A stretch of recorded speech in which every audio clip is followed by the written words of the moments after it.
so really the question is around the Enneagram. How would you actually use it if you're out facilitating in your organization or with your team and your group or your community? Is that? Yeah. Okay. So it would depend on how many people you have. So I heard that happening in this group and a couple of groups where you're talking about what's the group size. So I've used it with as many as 40 people in one conversation, but I don't recommend that you do that. But it would be everybody involved in that conversation at every point of those conversations. So if we were having a conversation in this group, we'd all be involved at every point. You'd throw a question out, anybody could answer. Ideally, if you're going out to start with, I would recommend that you do one of a couple of things. Not to do 40 people at one time, unless you're super comfortable with it.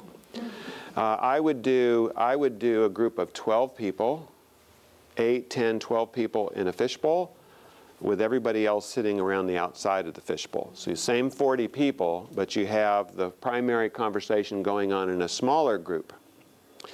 And then what you have is an empty chair. So an empty chair is something that you as the facilitator would choose to open up at a certain point in that conversation.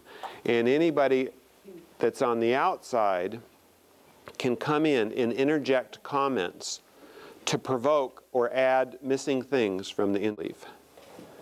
And I've done that with as much as 150 people in a room, actually as much as 400 people, but where it was one conversation in one firm, we had 150 people.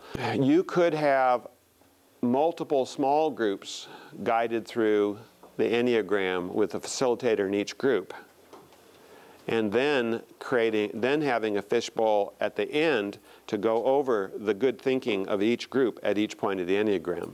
That's also a fascinating format if you're following me. So we would have had in this room maybe four Enneagram conversations. And then we pick 2 reps from each group, and they sit in the middle, and we go through the Enneagram. It's almost like a second pass conversation in the middle, saying, what did you come up with? And then we spin off and dialogue with the middle group, having integrated the conversation, having had the full conversation in each of 4 smaller groups.